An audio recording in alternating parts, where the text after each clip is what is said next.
Assalamualaikum warahmatullahi wabarakatuh. Kami dari kelompok 3 akan mempresentasikan hasil kelompok kami yang berjudul Perencanaan Sumber Daya Manusia. Alia Muhammad Denny Febrian.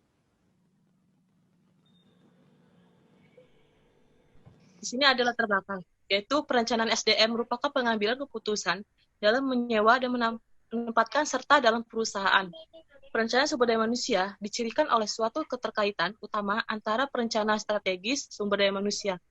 Lalu kebutuhan perusahaan akan SDM di masa merupakan salah satu titik sentral dari fungsi perencanaan SDM. Tidak ada suatu perusahaan pun yang tidak melakukannya, walau sekecil apapun ukuran perusahaan tersebut.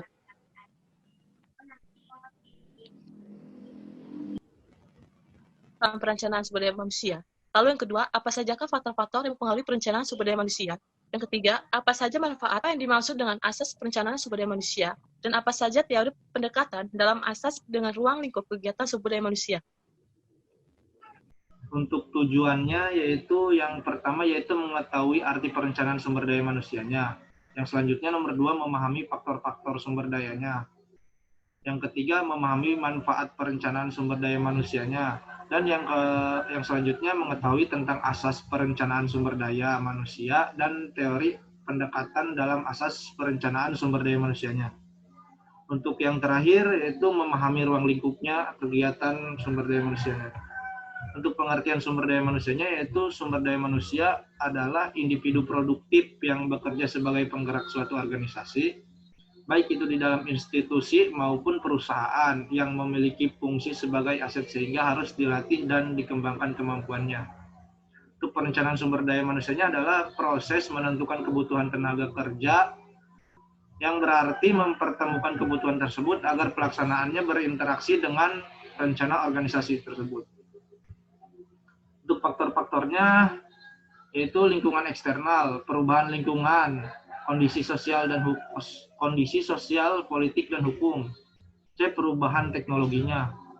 Dan lingkungan eksternal, keputusan-keputusan organisasinya yaitu ada keputusan pokok organisasi dan besarnya anggaran jangka pendek.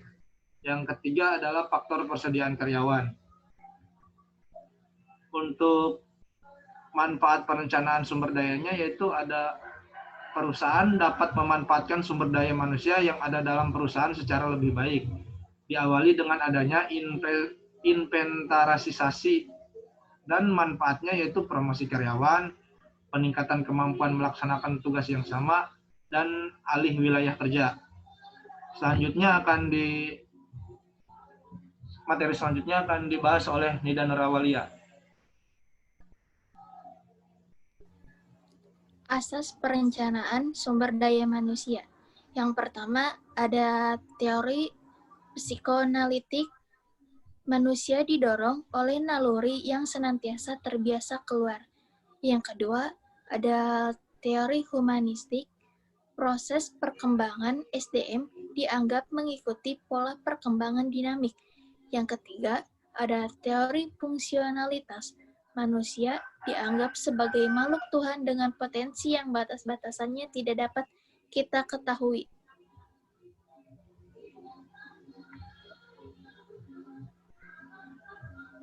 Ruang lingkup kegiatan perencanaan sumber daya manusia.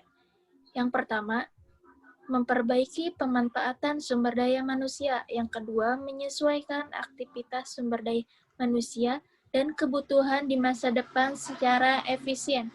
Yang ketiga, meningkatkan efisiensi dan menarik pegawai baru. Keempat, melengkapi informasi sumber daya manusia yang dapat membantu kegiatan sumber daya manusia dan unit organisasi lain.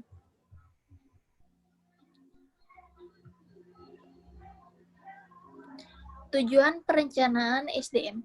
Yang pertama, menentukan kualitas dan kuantitas karyawan, menjamin ketersediaannya tenaga kerja masa kini maupun masa depan, menghindari terjadinya mismanajemen dan tumpang tindih dalam pelaksanaan tugas. Selanjutnya, mempermudah koordinasi, integrasi, dan sinkronisasi, menghindari kekurangan dan atau kelebihan karyawan. Menjadi pedoman dalam menentukan program penarikan, seleksi, pengembangan, kompensasi, pengintegrasian, pemeliharaan kedisiplinan, dan pemberhentian karyawan. Yang terakhir adalah menjadi dasar dalam melakukan penilaian karyawan. Baik, sekian dari kelompok kami. Kurang lebihnya mohon maaf. Wassalamualaikum warahmatullahi wabarakatuh.